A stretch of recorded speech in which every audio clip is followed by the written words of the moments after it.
Nightcast. Stephen Lloyd Gilbreth brings you the current news from the world today and how it relates to Bible prophecy. Understanding the end-time events leading to the peaceful world tomorrow. Ladies and gentlemen, Stephen Lloyd Gilbreth. Good evening, friends, and welcome to this November 20, 2014 edition of Nightcast. Tonight, our opening story, another 3 feet of snow is expected to hit parts of northeastern U.S. after a massive snowstorm left at least 7 dead in New York State yesterday. I see the update. It's now up to 8. Weather-related deaths were also in New Hampshire and Michigan. Alpa Patel reports.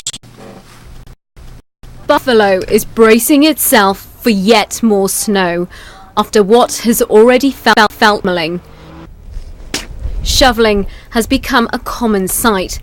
The unprecedented conditions at this time of year has led to unprecedented action.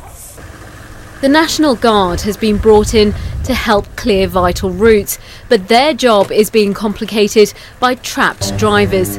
The situation prompted the governor of New York to make this plea.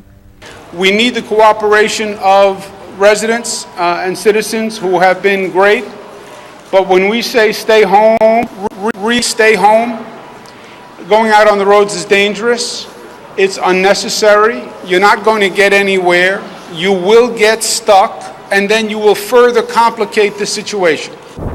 Temperatures in large swathes of the country have remained at 0 or below. This is Michigan, where people battle tricky conditions to get around, and gale-force winds added to their misery.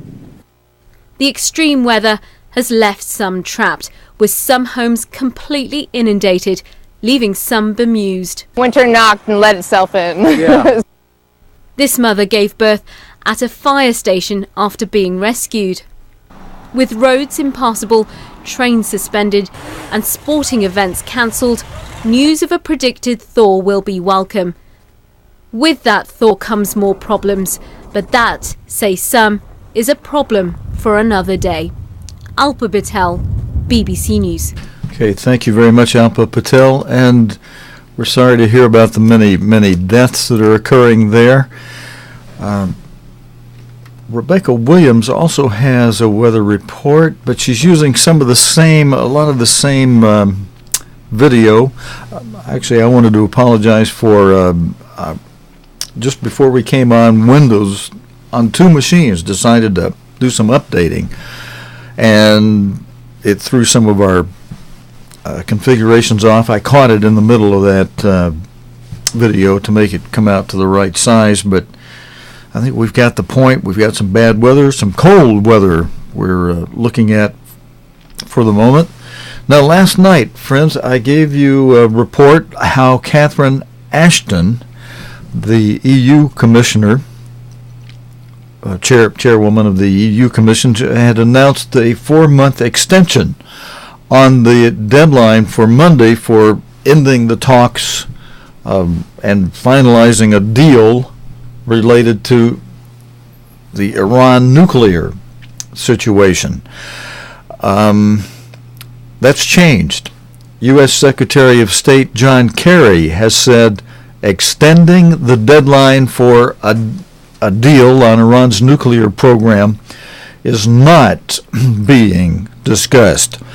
Negotiations in Vienna will instead focus on driving towards the outline of an agreement, he said. World powers want Iran to show it is not building nuclear weapons in exchange for a lifting of sanctions.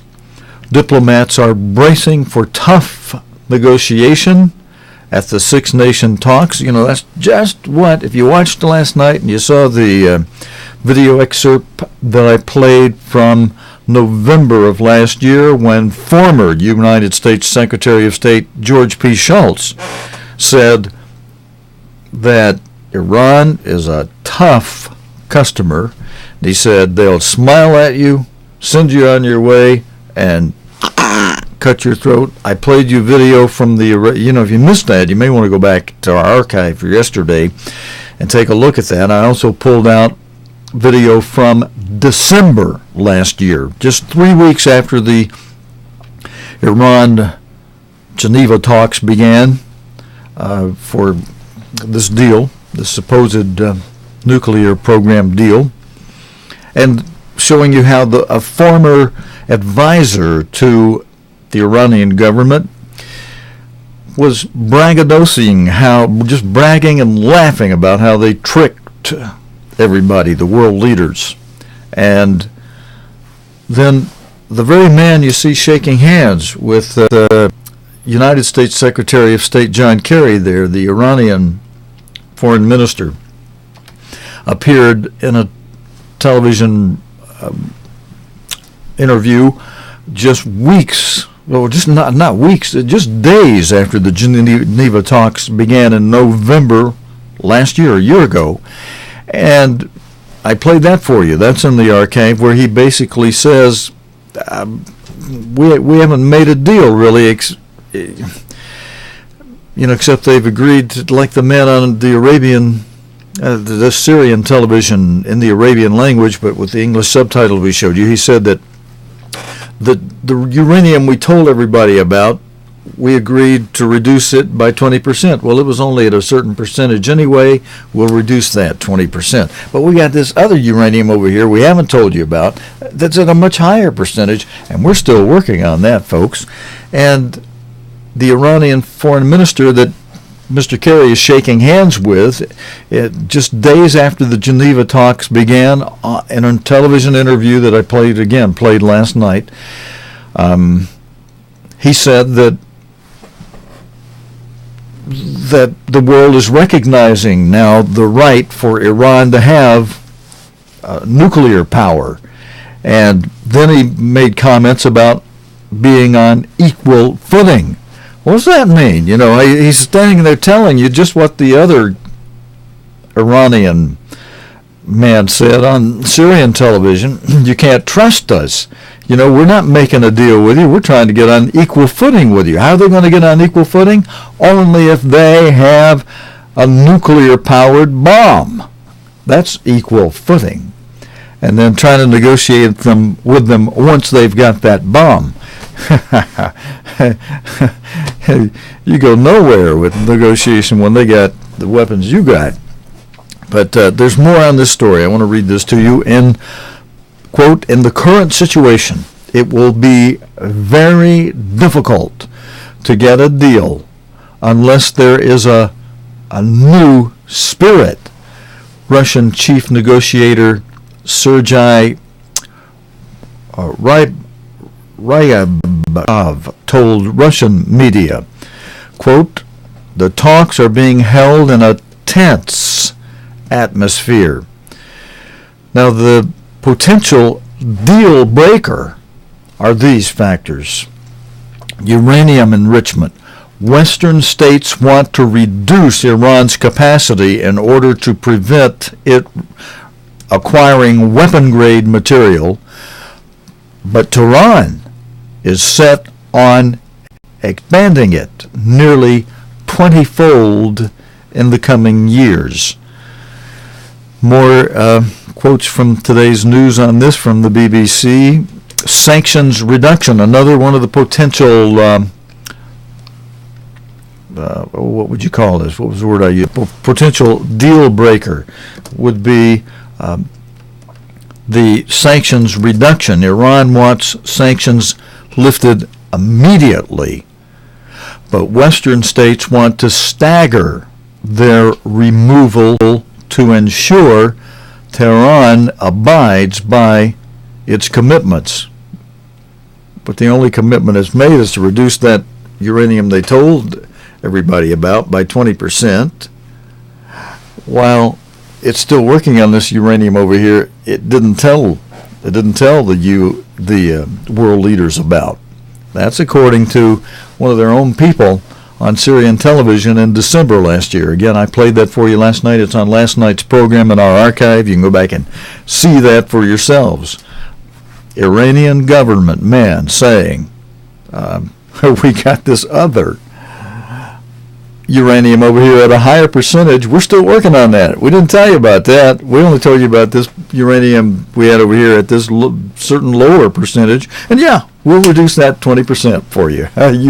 You lift some of our sanctions, lift our sanctions immediately. They want them. Now, another potential deal breaker is bomb technology. Iran has failed to explain explosive test and other activity that could be linked to a nuclear weapons program, and has denied international nuclear inspectors access to the Parchin military site. What did Mr. Schultz say? George P. Schultz, former U.S. Secretary of State? They'll smile at you, send you on your way. They won't let you into their military site. They'll send you on your way and cut your throat. The U.S., EU, and other powers suspect Iran. Now it's coming out here in the news. BBC News is saying that the U.S., the EU, and other powers suspect Iran is secretly seeking to develop nuclear weapons. Well, finally, somebody's getting smart, but maybe, how does that saying go? Too little, too late, too soon old, too late smart. Tehran denies its nuclear program, but which is being developed in part with Russian technology. Russian technology has a military aspect, insisting it is only intended to supply its energy and medical needs. Now I'm reading to you from a BBC News story from today, friends. An EU statement on Thursday, that's on today, earlier today, voiced, quote, regret that Iran had yet to address UN nuclear inspectors' concerns. Mr. Kerry arrived in Vienna today and met late today in the evening. You know, they're ahead of us a few hours over there. And he met with Iranian Foreign Minister Mohammad Javad Zarif, who you see him shaking hands with here in this photograph. Speaking earlier in Paris, Mr. Kerry said that he was, quote, quite confident with the groundwork laid for a possible deal. Well, it's real strong words to produce a lot of confidence, Mr. Kerry. A possible deal. Mr. Kerry added, we are not talking about an extension, not among ourselves. And let me go to the next photograph we have for this story. The photograph under this the caption under this photograph, friends, reads, the IAEA wants Iran to answer more questions about its nuclear facilities. Among those less confident about a deal being reached, the imposed deadline of November 24, was an unnamed Iranian official who told Reuters news agency that more time was needed to resolve technical issues, quote unquote, and that the time frame for lifting sanctions was, quote, still a huge dispute. Woof! That was an Iranian official, unnamed.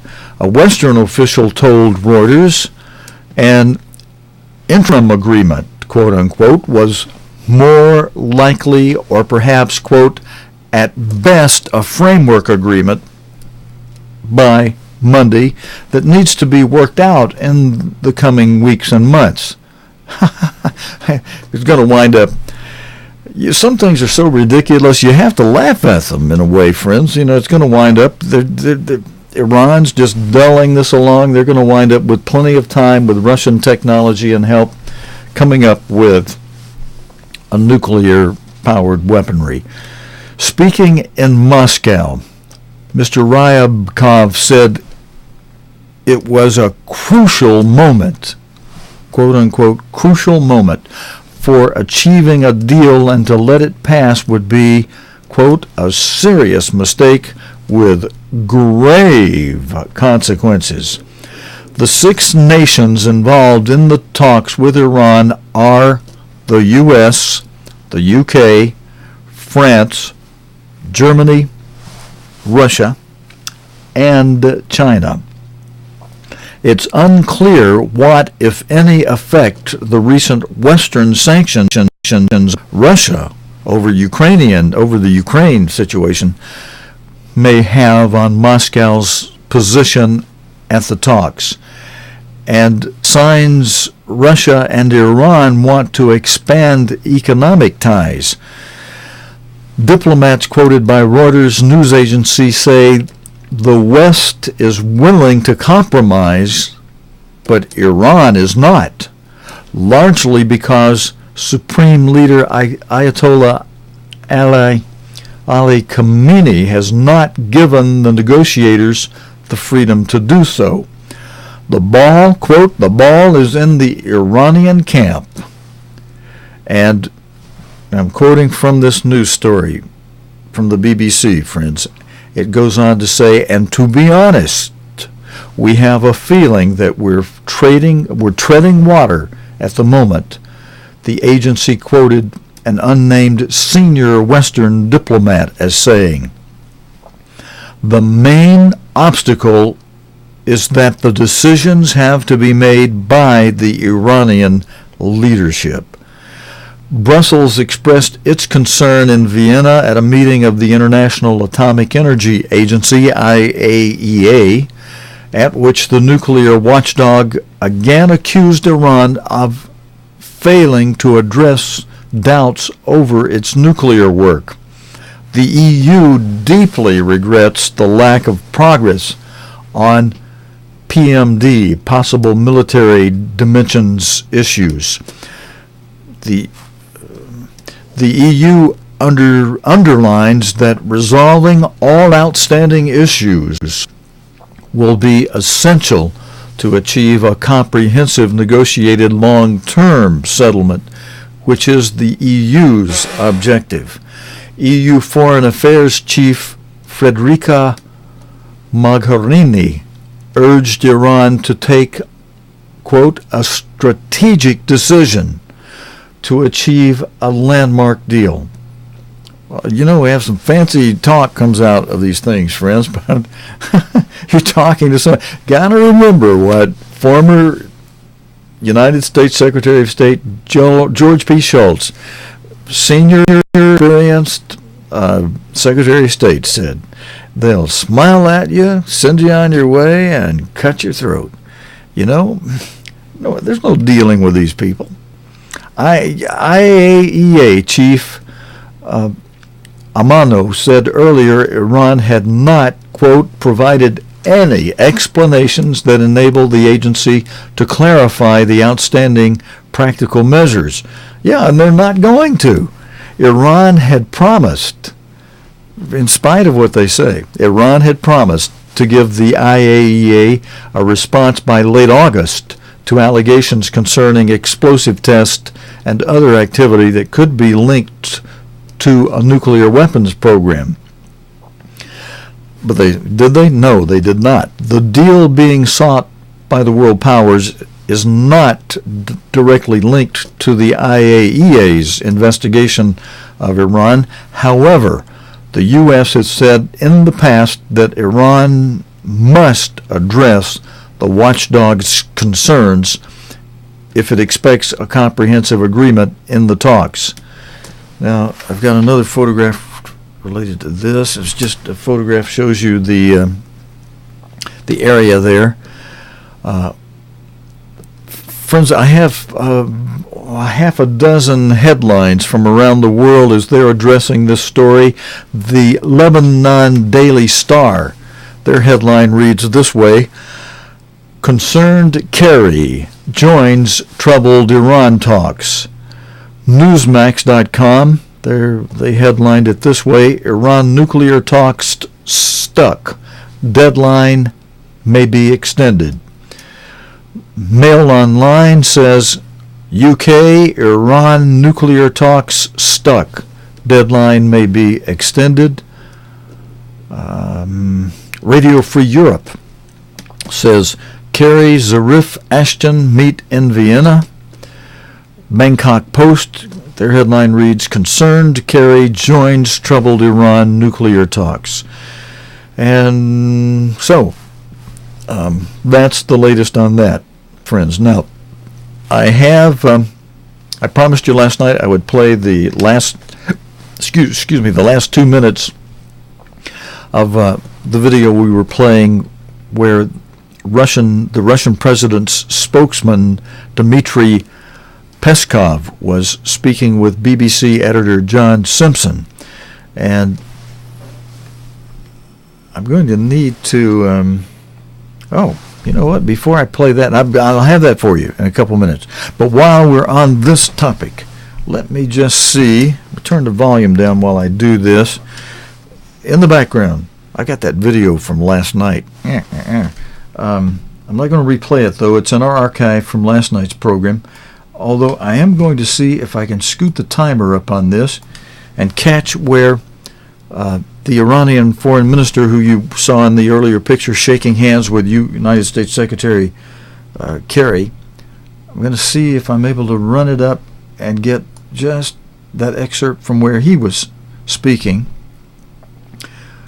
I've got Mr. Schultz here. Oh, I think let me hit the button. I'm going to bring this forward. Yeah, there it is.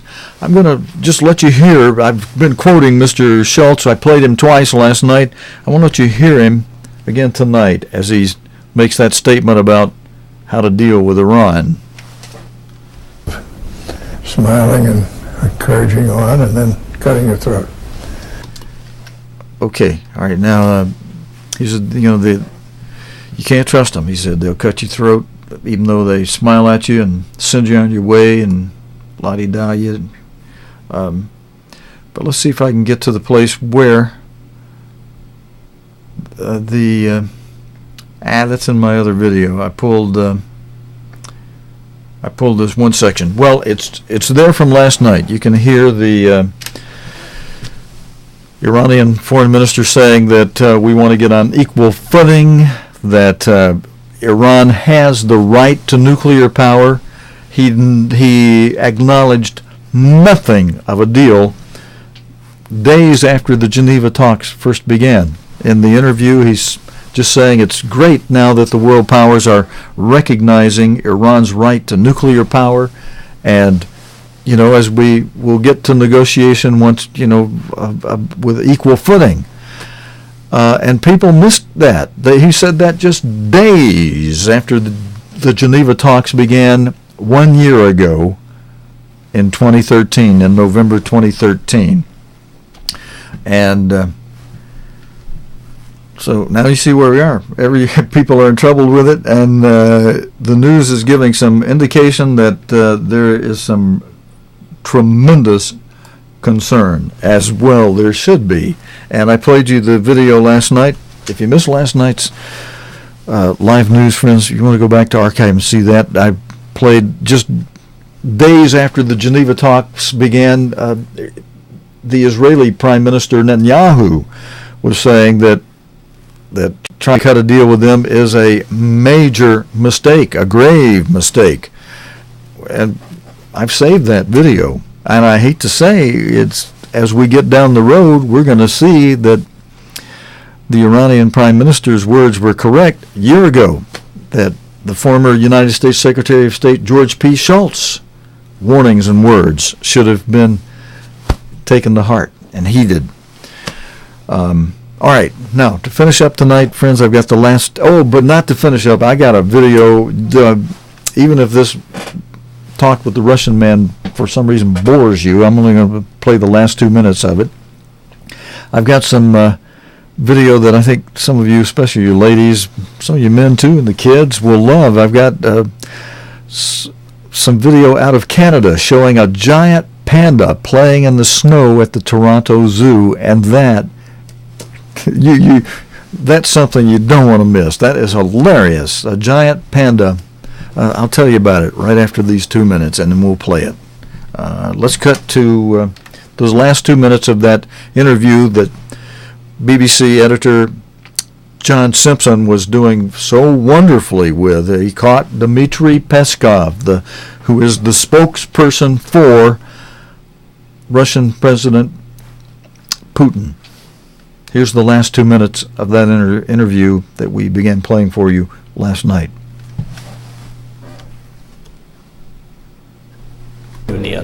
I hope not. You hope not? No.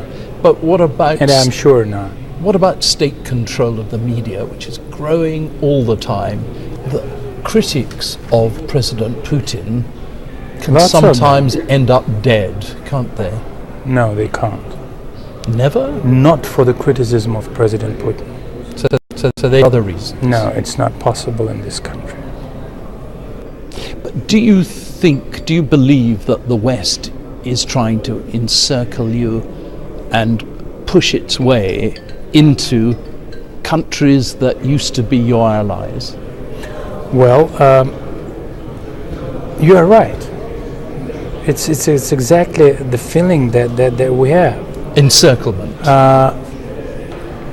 We would like to hear a 100% guarantee that no one would think about Ukraine's joining NATO. We would like to hear that NATO will discontinue to approach Russian borders, that NATO will discontinue attempts to break the balance of power. But unfortunately, we failed to hear these words, and it makes us nervous. It makes us feel fear. It makes you aggressive. If you feel fear, you take measures of precaution. That's a natural instinct of a human being and of a country, and especially of a biggest country on this continent. Okay, friends, there you are. And John Simpson, again, I'm going to compliment him on a fantastic interviewing job and confronting the man tete-to-tete, you aggressive. And, well, you heard it there for yourself. Okay, now we've got to close up tonight, friends. A giant panda de Mayo has been captured on camera playing in the snow. The resident of Toronto Zoo can be seen in his enclosure, sliding down a hill and playing in the cold weather. Panda frolicking in the snow. Filmed by Toronto Zoo, enjoying himself. His name's Da Mao, and he's seen slipping and sliding in his outdoor enclosure. This male giant panda is part of a breeding pair at the zoo. That is how you enjoy snow, isn't it? It's like a panda snowball. There you go. Oh, is he going to tip? Is he going to tip? No, let's go back up.